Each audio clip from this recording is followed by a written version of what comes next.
Good evening everyone, welcome to Guidely. कैसे हैं आप सब? आई होप आप लोग बहुत ज़्यादा अच्छे होंगे। कैब एग्जाम्स की प्रिपरेशन आप लोगों की बहुत अच्छी चल रही होगी। तो मॉड्यूल ए का चैप्टर 5 चल रहा है guys. State Bank of India के बारे में आज हम यहाँ पर डिस्कस करने वाले हैं इस चैप्टर में। ठीक है, तो 15 मिनट का ये सेशन होगा। 10 से 15 मिनट के सेशन में हम एसबीआई के बारे में यहाँ पर समझने वाले हैं। ठीक है, तो चलिए सबसे पहले हम इस्टेब्लिशमेंट की बात कर लेते हैं स्टेट बैंक ऑफ इंडिया के। तो स्टेट बैंक ऑफ इंडिया को क्रिएट किया गया है एज ए स्पेशल लॉ। ठीक है, तो state Bank of India act 1955 के तहत इसको क्रिएट किया गया है। इसको आप एग्जाम्पल से समझो कि जस्ट लाइक अ कंपनी, जैसे कंपनी का अपना एक लीगल और सेपरेट आइडेंटिटी होता है from its owner. Similarly SBI आपका लीगल ओनर होता है, इसकी एक सेपरेट आइडेंटिटी होती है। ठीक है, एज अ बैंक इनकी एक सेपरेट आइडेंटिटी होती है अंडर दिस लॉ। तो पर्पस क्या था इसको इस्टेब्लिश करने का? तो to take over the old imperial bank of India. तो टेक ओवर करने के लिए जो हमारा ओल्ड इम्पेरियल बैंक था उसको टेक ओवर करने के लिए और कंटिन्यू करने के लिए बैंकिंग सर्विसेज को अक्रॉस द इंडिया इसको इस्टेब्लिश किया गया। तो it is a corporate body. ये कॉर्पोरेट बॉडी की तरह होती है, जिसका मतलब है कि एक लीगल पर्सन है तो it can exist for ever. ठीक है, हैव इट्स ओन सील, यानी इनका खुद का एक ऑफिशियल स्टैम्प है। SBI can take others to the court and others can also take SBI to the court। तो बिल्कुल ये किसकी तरह काम करता है? Just like a legal person. तो इसकी इस तरीके से इस्टेब्लिशमेंट हुई है ना। ओनरशिप की बात कर लेते हैं SBI में। तो मेजोरिटी शेयर्स जो होते हैं SBI के, वो गवर्नमेंट ऑफ इंडिया के द्वारा ओन किए होते हैं। कोई भी प्राइवेट शेयर होल्डर्स जो हैं इसमें उनका मोर देन 10% से ज़्यादा वोटिंग राइट नहीं होता है, unless the central government allow it. ठीक है, विद RBI कंसल्टेशन। पहले क्या होता था ना कि आरबीआई का शेयर्स था एसबीआई बैंक में। ठीक है, नाउ 100% जो आरबीआई के स्टेक होते हैं ना उसको ट्रांसफर कर दिए गए हैं टू द सेंट्रल गवर्नमेंट। अब बात करते हैं मैनेजमेंट की एसबीआई के।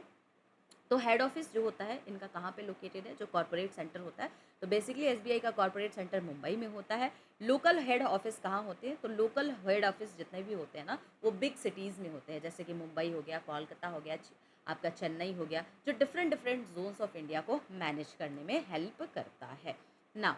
सेंट्रल बोर्ड ऑफ एसबीआई की बात करेंगे तो जो सेंट्रल बोर्ड ऑफ डायरेक्टर्स होते हैं यहाँ पे टॉप डिसीजन मेकर होते हैं एसबीआई के।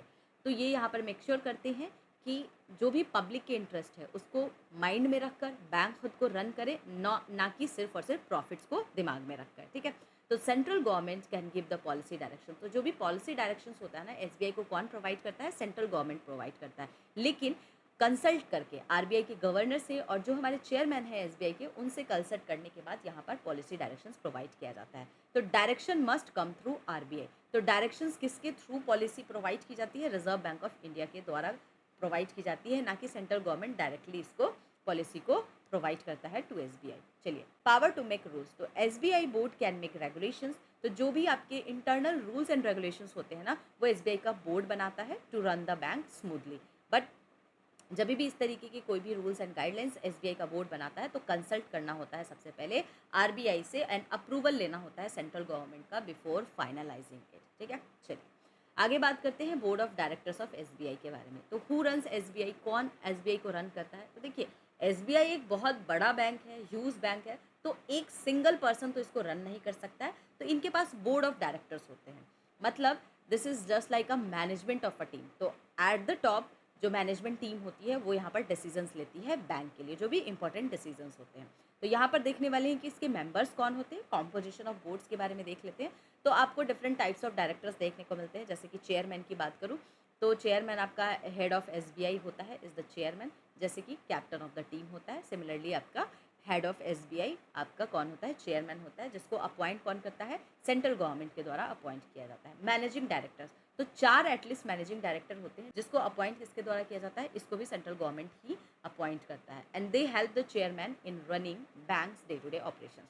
तो बैंक्स के जो भी डे टू डे ऑपरेशंस होते हैं ना उनको रन करने में ये मैनेजिंग डायरेक्टर्स चेयरमैन को हेल्प करते हैं ना। अदर्स भी डायरेक्टर्स होते हैं डिफरेंट डिफरेंट कैटेगरीज के, जैसे कि गवर्नमेंट के रिप्रेजेंटेटिव। तो इनका काम क्या होता है? तो ये रिप्रेजेंट करते हैं एसबीआई के जो भी एम्प्लॉयज़ होते हैं। Specialist in rural economy and cooperative, इनको किसके द्वारा स्पेशलिस्ट को यहाँ पर नॉमिनेट किया जाता है? तो सेंट्रल गवर्नमेंट यहाँ पर नॉमिनेट करती है in the consultation with reserve Bank of India.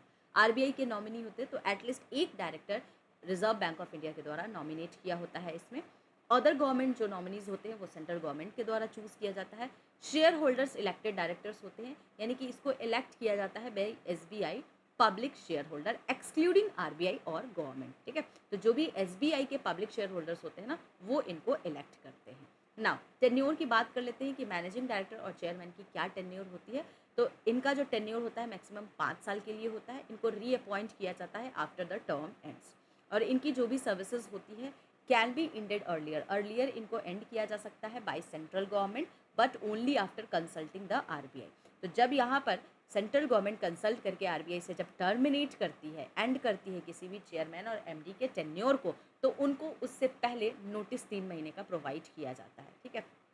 तो आपको यहाँ पर पूरी नोटिस 3 महीने की दी जाती है, उसके बाद ही आपको रिमूव किया जाएगा अगर आप चेयरमैन हो या एमडी हो एसबीआई के, ठीक है। लोकल बोर्ड की बात करते हैं तो अगेन आप देखो कि क्योंकि ये बहुत बड़ा बैंक होता है एसबीआई, तो इसके जो ब्रांचेस हैं ऑल ओवर इंडिया है। तो लोकल बोर्ड्स को क्रिएट किया गया है at each local head office. तो जितने भी जगह पे लोकल हेड ऑफिस है ना, वहाँ पे आपके लोकल बोर्ड्स को क्रिएट किया गया है। और इन लोकल बोर्ड्स का काम क्या होता है, लुक आफ्टर करना, किस पे, बैंकिंग के नीड्स को ऑफ दैट पर्टिकुलर रीजन। तो यहाँ पर आप डिस्ट्रीब्यूशन देखेंगे तो एक यहाँ पर चेयरमैन होता है जो एक एक्स ऑफिशियल मेंबर होता है, एंड अदर डायरेक्टर्स होते हैं जिसको नॉमिनेट किया जाता है एज पर द लॉ, यानी कि section 21 of the SBI act के हिसाब से अदर डायरेक्टर्स को यहाँ पर नॉमिनेट किया जाता है, ठीक है। इस तरीके से लोकल बोर्ड्स को यहाँ पर क्रिएट किया जाता है। तो ये आपका इंपॉर्टेंट टॉपिक था रिगार्डिंग एसबीआई कि एसबीआई कब इस्टेब्लिश किया गया, इनके बोर्ड ऑफ डायरेक्टर्स क्या हैं, इसके बारे में। नाउ अब हम इससे रिलेटेड 2 क्वेश्चन करेंगे, फिर सेशन को मैं कर दूंगी रैप अप। पहला क्वेश्चन है, under which act was the state Bank of India establish. तो कब इसको कौन से एक्ट में एस्टैब्लिश किया गया है, banking regulation act 1949, State Bank of India act 1955, companies act 1956 या Reserve Bank of India act 1934। तो करेक्ट आंसर क्या हो जाएगा, SBI act 1955 is the correct answer. Next question है, the main purpose of establishing SBI was. तो क्या पर्पस था इनको एस्टैब्लिश करने का, to regulate other banks in India, to take over the imperial bank and carry on banking business, to act as a cooperative society, to manage government finances only. तो इनको purpose क्या था एस्टैब्लिश करने का, take over करने के लिए imperial bank को and carry on banking business. तो option B is the correct answer. तो ये आपका टॉपिक था।